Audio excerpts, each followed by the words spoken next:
I'm Joyce Hornady. You might say accuracy is my business. I make bullets. You are listening to the Hornady Podcast. Thanks for joining us and enjoy the show. Hello, everybody. I'm Seth Swerczek. This is the Hornady Podcast. Thanks for tuning in to another episode. I'm joined today across the table, fellow marketeer Matt Ritchie. Matt, thanks for coming on the show. Yeah, Seth, I think this is my first solo mission with you on the old podcast. So yeah, it is. Well, the listeners and the viewers love hearing your insight on, obviously, the hunting aspect, the competition shooting, all the stuff you got going on.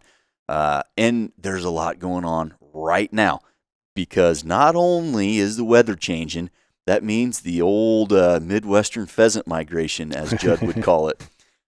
You've been out doing some pheasant hunting. You got some awesome dogs. Yeah. Really been getting after it here the last couple of weeks. Yeah, I'm pretty lucky with the dogs that I have, especially my wire hair. He does really good. And yeah, I went out and shot a solo limit of pheasants Saturday morning, and then went out Sunday, and my shooting was not as good. So I left I put some holes in the air, but there's some seed for next weekend, I guess, so. That's awesome. Well, you've got the pheasant hunting going on. Again, you got the dogs that you poured a lot of work into, which is not uncommon in our industry, in our friend group, and our listeners of the podcast.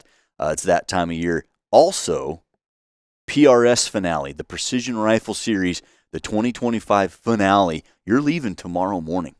Yeah. You're loading ammo today. Yeah, I was finishing up loading ammo today. The gun I have, it's a 6.5 Creedmoor. It's always shot 147 match ammo really well, and I thought, why not try 153s? Because it's the finale. 143s or 147s are good. 153s are better. Yeah. So, yeah, I took a page out of the Oklahoma boys, and 153s at just over 2,600 feet per second, and it shoots very, very well. So, well, good luck at the finale. Shoot well, fly the flag. But, you got the finale, you got the pheasant hunting, and then it comes into these big game seasons are open. I just got back from Texas. Elk were bugling their head off in the mountains of western Texas, echoing through the canyons. Did a fun aoudad hunt. Then there's deer hunts all over the West. I got buddies in, Montana and Wyoming and all kinds of places where these seasons are starting to open up, antelope leading into deer hunting. And it's a fun time to be in the office because it's what we all dream about. We plan our whole year around, these, let's say, 8 weeks. Everybody's got hunts coming up. I know you do. Judd's getting ready. He's behind the camera, basically frothing at the mouth to hopefully get a picture of a decent buck on camera to get him excited to go out with the stick in the string. But it is hunting season, and in just a few short weeks, Nebraska's 9-day rifle season is going to be opened up. And I get to share that with my oldest son this year, and you've got to share that with all of your kids as they've come up in the ages. Yeah, my youngest is 12, so he took his first whitetail buck last year, and it was just a really cool story, worked out. I mean, just crazy how it happened. But, yeah, they've all shot really good deer. I've got a great friend of mine that has some property right on the river. He owns the south side of the river, and then the north side of the river, they have, ag that goes up to, pasture, and then they have all the bedding ground on the river. It's just a really cool place to get a go hunt, and they are overrun with whitetails, and he has graciously allowed me to take my kids out there, and they've all harvested really nice whitetails off of his place. Well, your daughter killed a salammer. I don't know if it was in that same spot, but that's a big whitetail. Big 9-point, yeah, and that was probably one of the bigger ones that we took off of there. My youngest shot a really nice one last year, and so, but yeah, just great deer. It's a great place. It's a really unique place, and so I've spent a lot of time in that area, whether cowboying or working for, helping them out and stuff like that. But yeah, just spent a lot of time down in that area, and that's cool. Got to shoot some nice whitetails. Yeah, so. And your kids got into it, which is great. So a couple weeks ago, we recorded a podcast called At the Bench, and it's going to be a mini series now because the response was really good. And it's just what we're doing from the bench, from the reloading bench, from the shooting bench, from the gunsmithing bench. I guarantee you'll be on one of these episodes because you've always got something going on. Like today, you're loading ammo at your cubicle desk, getting ready for the finale. But during that first episode of At the Bench, I talked briefly about this rifle. And for any of the listeners that aren't privy to that episode, I built a rifle specifically for my oldest son, and this is his first year getting to rifle hunt. and we'll talk through this rifle. We'll do a Hornady rifle builds on it and just go through all the aspects and why each aspect was selected and really what we're doing with it. Talk a little bit about the hunt. So Nebraska is nice because the youth tags are $7. You can get out there with your kid. It's not expensive, and we were lucky enough to have a good friend of mine that I grew up with have a big chunk of pasture that he's going to let us hunt this year. So excited for Brock to get out there, and we had to go.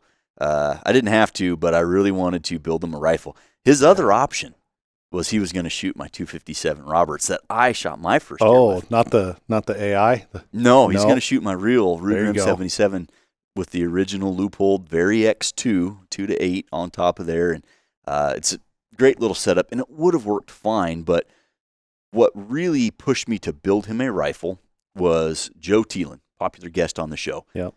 He taught his girls how to shoot, and he was very adamant that the rifle that they shoot must be deadly accurate, not to necessarily increase their chances of making a good hit on an animal, but so that as a coach, as a teacher, he can verify this rifle shoots bullet, top of bullet, on top of bullet. And if it doesn't, it's because the nut behind the bolt was loose. Yep. And so he really pushed me to do that. Have you done the same with your kids? kids? Yeah, I mean, not only with my kids, but with any of the stuff now, like in precision rifle stuff, it's like if you get the good equipment and you, again, verify that it stacks bullet on top of bullet, then when any issue you're coming up against or that arises as you're shooting, it's not your equipment. It's the one running the equipment.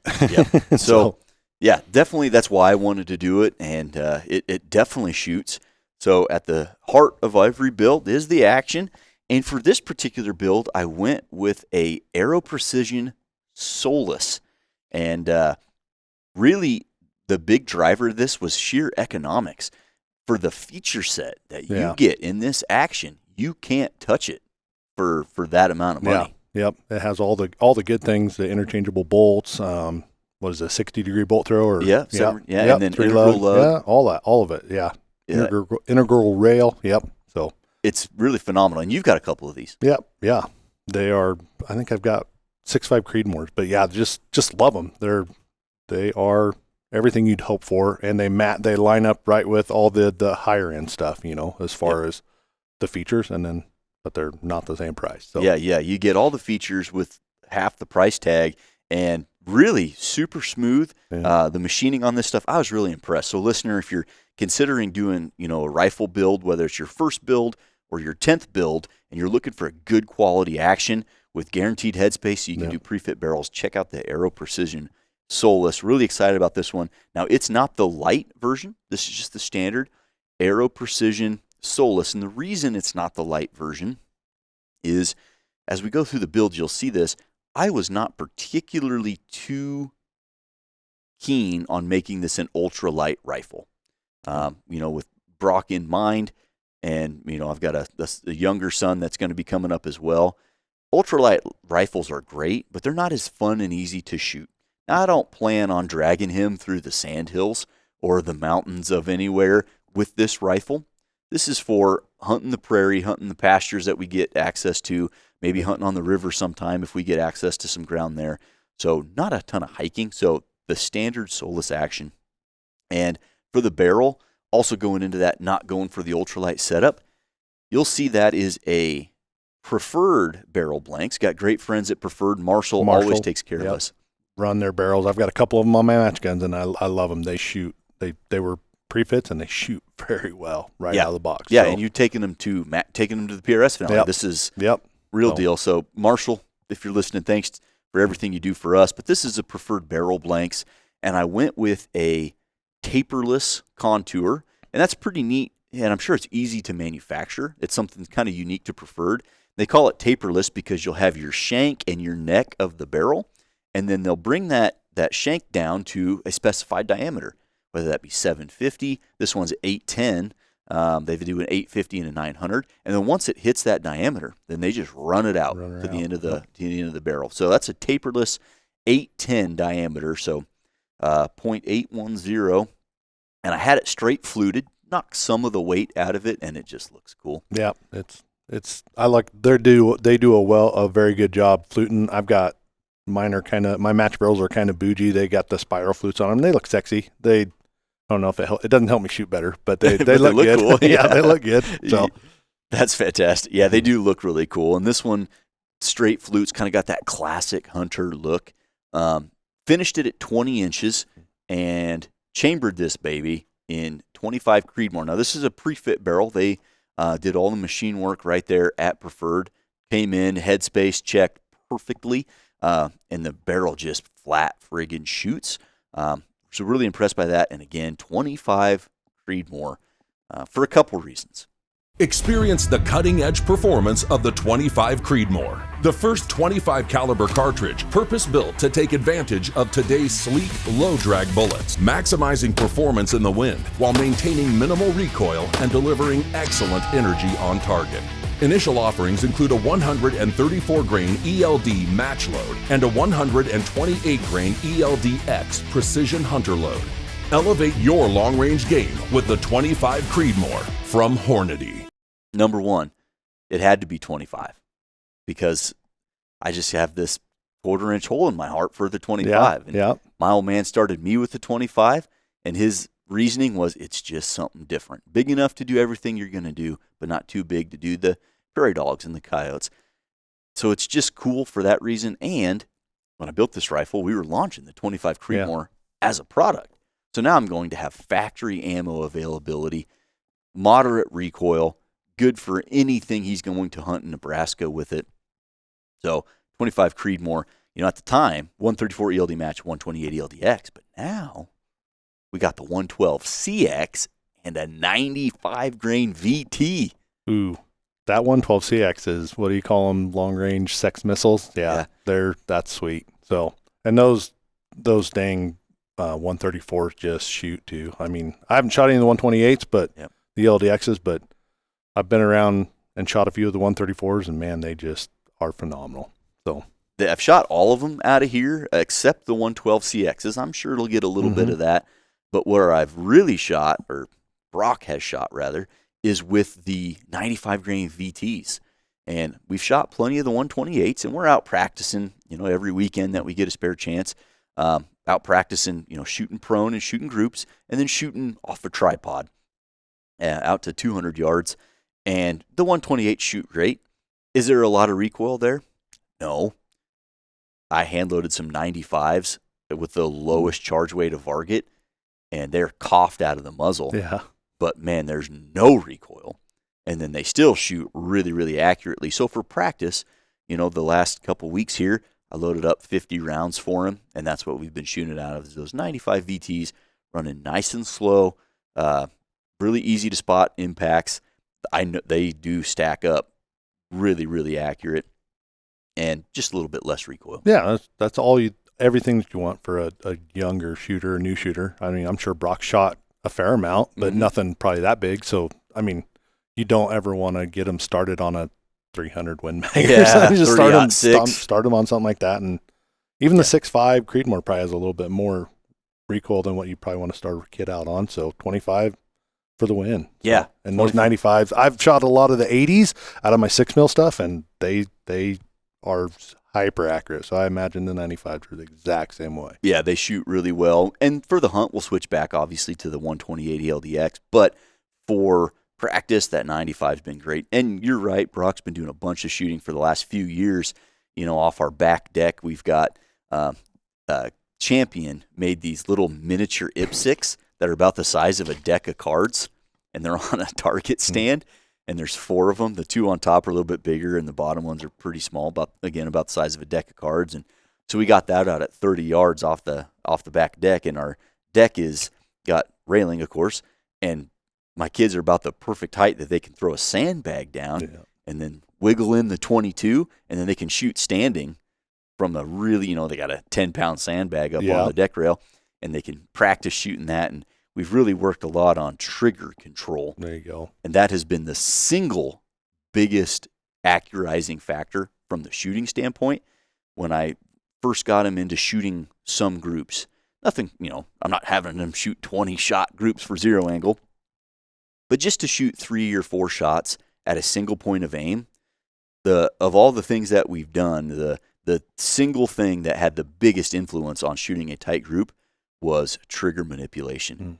Just a gentle, easy pressure rearward until it breaks, pinning the trigger to the rear and keeping your cheek on the gun through the scope until you recover from recoil, and then letting the pressure come off the trigger. Just that basic process of being a rifleman, man, that has made a tremendous effect on actually shooting a decent group. So I probably need to go back through that with my middle son, because I think he's all about like how fast he can burn through dad's ammo. so when it's a 22, you can burn through it real fast. Yeah. He warmed up my 6 ARC one time, and we were shooting with a bunch of friends, and I just had it on a tripod, and he was shooting away, and somebody said, "Man, somebody's really shooting the heck out of that steel." And I look over, and there's just a pile of 6 ARC brass next to him. I'm like, "Give it a break, slow down," But yeah, he's all about going fast. He shoots really well, but probably could shoot a lot better. So. Yeah. Well, yeah, definitely check in on the trigger skills. So that's what I'm running for an action. That's what I got for a barrel. We suppress literally everything, and that seems to be the standard in the industry, especially just locally, just with our friends in the industry. Man, if it's not got a suppressor, I'm almost not interested. Yeah. For sure, especially in hunting. That's my philosophy. Match stuff, could go either way, but hunting rifles, whether it's coyotes or deer or antelope or whatever, it's going to have a suppressor on it. Yeah. So what I did on this suppressor, I usually have a Thunder Beast Ultra 5 on almost everything. Went a little different here, and I am so glad I did, knowing that I'm not trying to tame a bunch of recoil, and that we're not shooting high volumes. I just need this thing to be hearing safe, but more than that, I want it to be ergonomic. We got some friends over at Mac Bros. Mac Brothers up there in South Dakota doing awesome work. They build actions, they build suppressors, and they build those 2 products for a bunch of companies. Yeah. You won't know that you're buying a Mac Brothers product, but they manufacture it for a lot of folks, and they build some other really cool stuff. Obviously, they build rifles too, and they have a line of suppressors called the Zenith. And this is the Zenith K. Now, the Zenith K, those K suppressors, super short. This little sucker, 4.3 inches long and 5 ounces, maybe 6 ounces in its flat configuration. Yeah. Now, they have a little muzzle brake you can thread on there. Makes it a little louder, but brings the recoil down. Yeah. But I'll tell you what, that little can, no weight, no length, on a 20-inch Creedmoor, beautiful. It's quiet, manages the recoil well. And, in a hunting situation, you're not even going to, it's phenomenal. It is 30 cal Magnum rated too. So the universal. I mean, I can put that on anything I own. Yeah.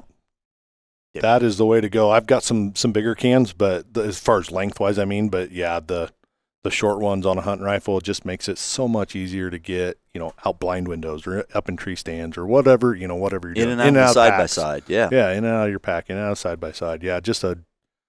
And if it gets it down to hearing safe, all right, let's do it. Yep. Give me 2. So, So it's awesome little suppressor for the listener. # not sponsored, but do go check out the Zenith line of suppressors, and specifically the Zenith K. I've been really impressed with it. On that barreled action, got a trigger. Now, this was a hot topic of debate with one Preston Lentford. Preston is under the impression if you build a rifle, then you buy the Trigger Tech Primary Independence Day Special. That's what you buy, because they're a little cheaper than the Trigger Tech Primary, and they do promotional pricing on them in the red, white, and blue. And you go find one of those that's still in stock, and that's what you buy. Period. No discussion. Oh, that's Preston to a T. Like he is, once he makes his mind up about something, and give him credit where credit's due. Like, it's a great trigger. And it is a great trigger, but once he's dead set on something, he's not changing his mind. So he was urging me to do that, and that's a good answer for a lot of reasons. What I did was went on to Larry's website, old Midway USA, and I took a look at what triggers they had that were on sale or on clearance, right? Because I'm willing to save a few bucks for a rifle that I built for someone who's not shot a light trigger before. So what I found was Midway USA had some Trigger Tech Duty triggers. Now, these triggers are set at 3.5 pounds. non-adjustable. So that was like, okay, Preston was digging his heels in. Do not buy that trigger. He sounded like Foghorn Leghorn. Yeah. Why I never, I can't believe. No, he did not want me to get this trigger. However, again, with my young sons not shooting match triggers, they've never shot a pound or a pound and a half triggers in the ounces. And then when you look back on, like, say, you and I didn't shoot a 3.5 pound trigger until I built a rifle and put one that was adjustable from 2 to 5 pounds in there. Yeah. Some of them, the first guns I started out with, some of the old Remingtons and my first like Savage Model 10, actually it's a Stevens Model 10. Yeah, that trigger is quite heavy. And even if you took one of those factory triggers and you tuned it up to be 3.5 pounds, it sand in there, it felt gritty, had a huge amount of creep. So I got this thing in, and I don't remember what I paid for it. I want to say it was like $70 or $80, which is like, okay, that's a fair price. Thank you for your business. Yeah. Nitro Express shipping. Yeah. So I got it in, I put it in the action, and I'll be darned if it doesn't break at 3.3 pounds, just under advertised, creep-free, breaks like glass, and it has been an awesome trigger for even me to shoot. Is it a little heavier than what I traditionally shoot? Yeah, by about a pound, but for a hunting rifle. For a hunt rifle, for hunting stuff, I like a heavier trigger anyways. Not anything crazy, but I like it to be heavier than my match guns, which they're both set at about 12 ounces. But man, I do like a heavier trigger for a hunt rifle. It just, to me, makes sense. Yep. So I went with the Trigger Tech Duty, and I'll be the first to say, if you're building a rifle and you don't need an adjustable trigger that goes down to 2 pounds or whatever, if you see these on clearance, I wouldn't hesitate to snatch one up. That's a pretty good trigger, especially on a hunting rifle, and especially for who I built this rifle for specifically. So it's been a great trigger. Install, of course, was easy. One of the nice things on these Aero Precision Solus is they have a trigger hanger. It just slips right in. So that was been really nice. Hornady Security Mobilus Safes. Discover the ultimate solution for safeguarding your valuable equipment with Hornady Security Mobilus Safes. Offering an innovative modular design, Mobilus Safes can be easily transported and assembled piece by piece in any room. Featuring a full square lock interior organizing system that maximizes storage space with countless storage configurations. Elevate your security with Mobilus Safes from Hornady Security. Looking at the next piece, the big piece, the stock. A lot of back and forth on a stock. And I told you I wasn't going for super light, and I needed it to fit Brock. Now, I measured Brock with the old school, put your arm at 90 degrees, measure from your elbow up to your booger hook, and that came out to just over 12 inches. Conveniently, his mom, who's 5 foot tall, also has a 12 and a quarter to 12 and a half inch length pole. So I brought some stock options home and showed them, what do you guys like? And between Brock and between Mama Bear, they liked the HS Precision Classic Sporter stock in snow camo. Of all the patterns, of all the camouflage, of all the green and all the tan and stuff, both of them loved this snow camo. So, I'm a fan. I'm a fan of it. I even that's the first thing I noticed was it's just a classic. That's the throwback Remingtons and the Savages and stuff like that. Classic look. Your comb height and all that, length of pole, great. Yeah, it's great that the missus can use it now. So yeah, so that was a really nice. Kind of didn't appreciate that at the time, and then once the stock came in and she shouldered it, it was like, oh yeah, that'll work. And so she doesn't do a ton of hunting, but anytime she has, it's been something that I built for me that she's trying to make work for her. And it can be difficult when you're 10 or 11 inches taller than somebody. So this stock, really universal for my wife, Brock, and then my younger son as well can get in on this. And to be truthful, Merrick, my younger son, he has more fun shooting than the older one. So every time we're out shooting, he's just chomping at the bit, waiting for his turn. He lays behind this rifle, and his little hand when he's trying to roll the bolt.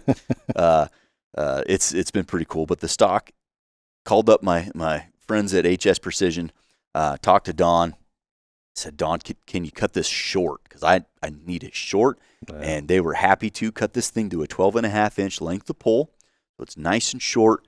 I had to do some inletting on the barrel channel. But other than that, these things show up. I don't know what they paint these stocks with, but they're literally bulletproof. Yeah, they're so durable. I've got a couple of them on some hunting rifles, one of my main coyote rigs, and yeah, they are so durable that and I'm not easy on my stuff. Like, I buy it to use it, and I use it, and it gets on the four-wheelers, in and out of pickups, side-by-sides, get scratched, going over fences and everything like that, and I've never, ever, like, took a chip out of that stuff. I think you could drive a nail with one of these stocks, and that finish is going to be left standing. Yep. So the stock came together really nicely. They turned it around quick, and happy to use HS. Great friends up there. And then sticking in with that HS theme, this action will take just your standard BDL. So instead of using a hinge floor plate, I went with the HS bottom metal, their drop box magazine. It sits really low profile, and I'm a big fan of these on almost every rifle.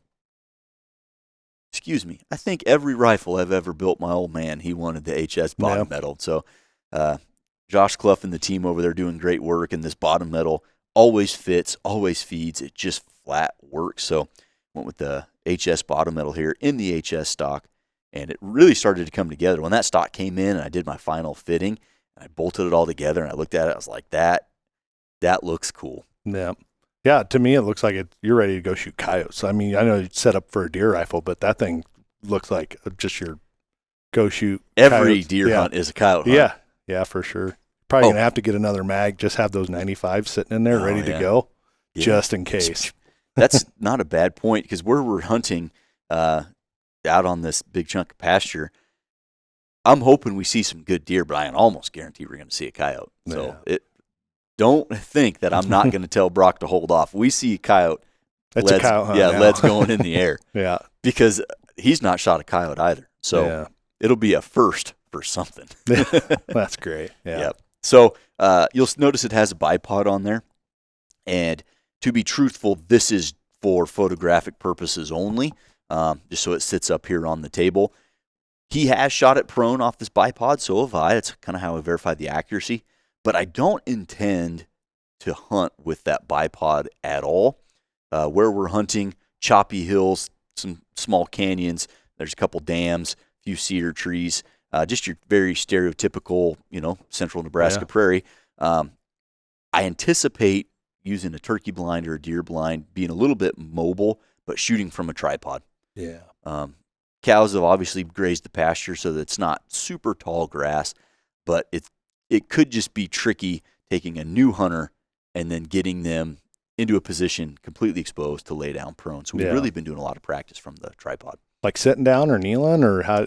Both. Both, yeah. Yep. So we've been using a couple different tripods. I've been shooting. I have one I kind of cabbaged together that we did on our tripod episode, the Siri tripod with a LH40 ball head.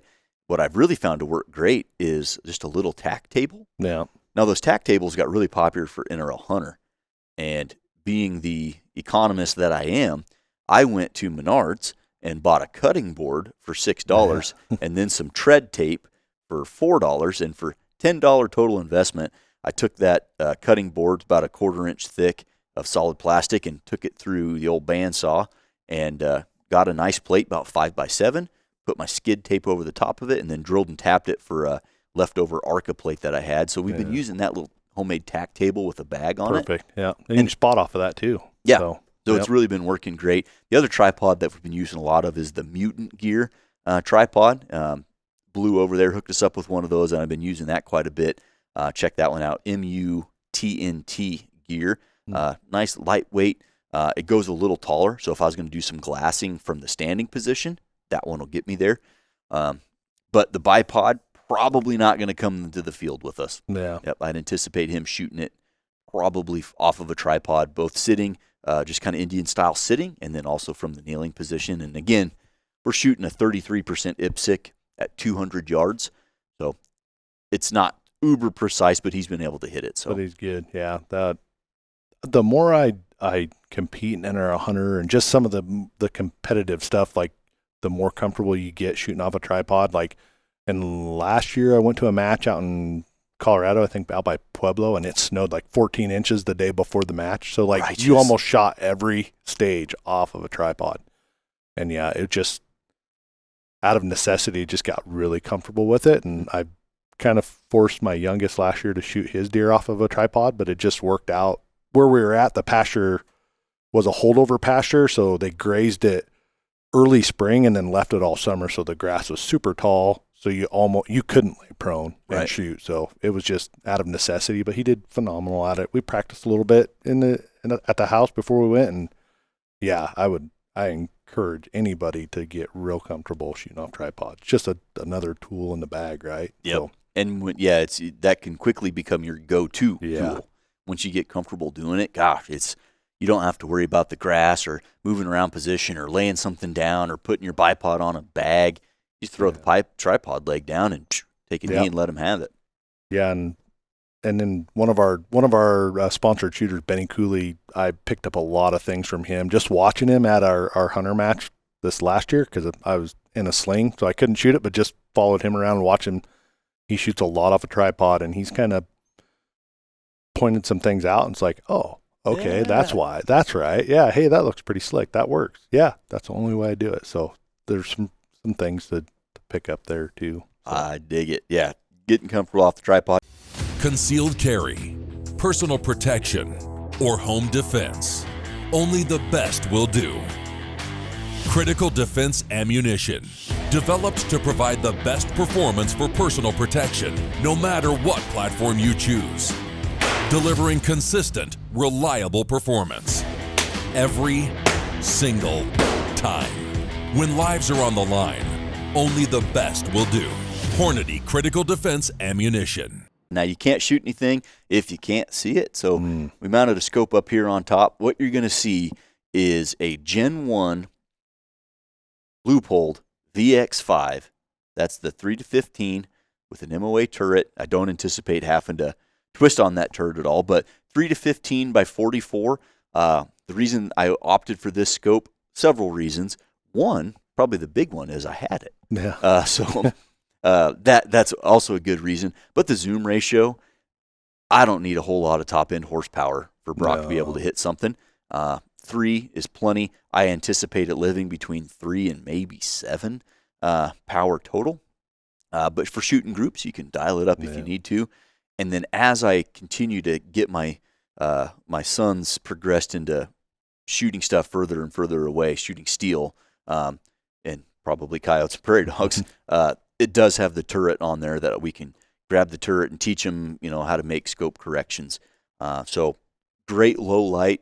That was of the features. Had I not had this, when I'm looking at a rifle scope, traditional rifle scope for a traditional range hunting rifle, low light to me is huge. Yeah, and their glare, like Leupold, as far as I've seen and put my eyes up against and looked through stuff, and I don't notice a lot of that, but like whatever their coatings they're doing, whatever magic they got going out there in Oregon for their coatings, the low light and then the glare stuff is just next level. It's I mean, it compared to a lot of the others out there on the market, it's pretty top notch. And to get a scope at this price point, made in the USA, that competes from just a clarity standpoint with the uber expensive European glass, and then when you put it at dusk and dawn, outperforms those uber high-end scopes, if you will, the alpha class they call them, or alpha tier. Pretty phenomenal. So I would have definitely went with that. There are some other scopes in the running as well. I'm a big fan of the Vortex LHT, the Razor LHT line. Those scopes, they are really, really clear. They do have a turret. They have a 3-15 version. I'm usually run the 4.5 to 22. They do have a 3-15 version, but like I said, I had this one on hand. It wasn't mounted on anything, so I grabbed a pair of Leupold rings, bolted it right on, zeroed it up, and we've been shooting the snot out of it. Yeah. That's really the whole rifle. I will share a very quick story that I talked about briefly in our At the Bench podcast, and that is Brock shot his first, I'm going to air quote, sub-MOA group with this rifle, and we were shooting, and I was preparing for an antelope hunt. So I had my 22 Creedmoor, and we were just, I shot, he was going to shoot. I was going to make a scope correction because I had to re-zero the gun. So we're out in the pasture behind the house, and I shoot a group, and it just wads them up. That 22 Creedmoor on mine really shoots. So I pound this little knot hole with 3 shots, and then I make a scope correction, and I'm going to let the barrel cool. And then Brock takes 3 shots. And, we just did the normal verbal checkup, okay, slow, easy trigger squeeze, shoot on your natural respiratory pause. And, because he's been shooting for a couple of years now, so we just went through this. So he shoots a 3-shot group at the same point of aim. We jump in the side-by-side and run down there. And I had this little cluster. Oh, okay, cool. Brock's got 1 bullet hole right next to where he was aiming and then nothing else on the paper. Now, granted, it was towards the edge of the paper, but they should have all been there. Yeah. Brock, how'd that feel, buddy? I thought it felt good. So we went back. I made that scope correction on my 22, so I shot a confirmation group. And then I said, Brock, I'm going to shoot the 25 for 3 shots, and we're going to see how it looks. We're going to reestablish what's going on. So I lay down and shoot 3 shots with those 95s, and it was inside your thumbnail. Yeah. Just a perfect little 3-shot clover leaf. We run down there on the side-by-side. Right, you see that? That's what that rifle does. This is how the rifle shoots. And granted, a 3-shot sample is not necessarily representative of how this rifle actually shoots, but it was a perfect example to say, this is how it performs when you do what you're supposed to do. So we run back, and then we spent a good chunk of time where I would roll the bolt closed on an empty chamber. He's laying on the gun, and then we'd walk through pressure on the rear bag with his left hand. I'd make him take a big exhale, settle his crosshairs on the trigger, and then I put my finger over his finger, and I walked him through what a trigger press should feel like. And then it would break, and I'd wait like 2 full seconds, and we'd release the pressure, roll the bolt, and do it again. So we did that a bunch of times. All right, you ready? And we had progressively smaller dots. So he aimed at about the 1-inch dot and shot 3. We drove down there, and all 3 were well within inside that 1-inch dot. It's like, how'd that feel? And he had a big smile on his face because it all came together. Yeah, all clicked, yeah. Yep, and that was just pretty rewarding for me as a father, of course, but also, like, that's why I built the rifle, so that we could teach in that manner, and he could directly see how his influence would impact where that rifle and how that rifle shot and performed. So that was really cool, and we've been practicing ever since. We've actually went out scouting a couple times. Now that all the corn's coming out, the deer, their eviction notice every October, their homes are gone. So starting to see more deer presence, starting to see some chasing going on just a mile from where we're sitting right now. It's how I drive to work.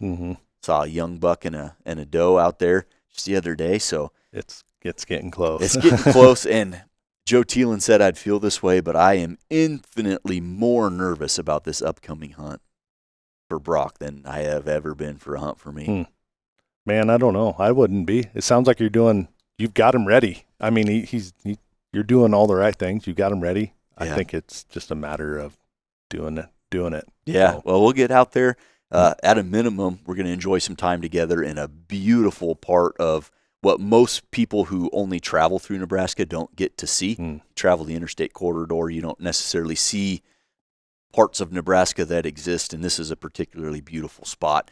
And it's right next to where I grew up, so hopefully I'll be able to get my dad involved, and it'll be really cool. So we're excited. And then, I've been so front sight focused on building this rifle and finding a spot for Brock to hunt this year. Well, I'm not looking at the 30,000-foot view. He gets to hunt next year. Yeah. The year after that, his brother gets to hunt, and my wife still gets to hunt with this rifle. So hopefully in the next handful of years, you're going to see this rifle go on a tear, to say the least. Maybe it'll make it into the catalog for the photos or something. Check out, the 2027 catalog. Hopefully it's got a photo of Brock Victor and this rifle and a nice little basket rack 4x4. That's all I'm hoping for. Yeah. Anything bigger than that, I don't know. Might have to call them off. I probably did it wrong. I got my kids on big deer right away. So, but they've got that out of the way now. Now, if they want to hunt, it's kind of, I'll make sure they got the right gear, and then it's up to them. So yeah, well, hopefully you've got some more hunts lined up. I know you're leaving for the finale in the morning. You get back from that. That pheasant migration is going to be on in full swing. It's on for a while, yeah. So yeah, so got some more pheasant hunts, but then the deer hunting is going to pick up strong in the month of November, and a podcast for another time. Muzzleloader season right around the corner, and that's something inside these four walls of Hornady we get real serious about, because Nebraska offers you a 31-day season, and man, you can really dial in a muzzleloader, get that thing tuned up, and go have an awesome hunt. Yeah, and not a lot of people. You don't have as many people to contend with, so that's nice way less yahoos out there. So awesome, Matt. Well, this has been the 25 Creedmoor, built specifically for my son, and it's been a fun build. Came together really easy. Really just assembling parts with a pre-fit barrel. But thanks for coming on the show. Thanks for the commentary about the rifle, about the hunting season. Good luck at the finale, and anything else you want to leave the listeners with? No, man. Yeah, just go get her done. It's good luck, man. So. Thank you. Ladies and gentlemen, thanks for tuning into this episode all about the rifle that I built specifically for my young son to go on his first deer hunt with. Hopefully this inspired you to get your kids out in the field. Thanks for listening. We'll catch you on the next one.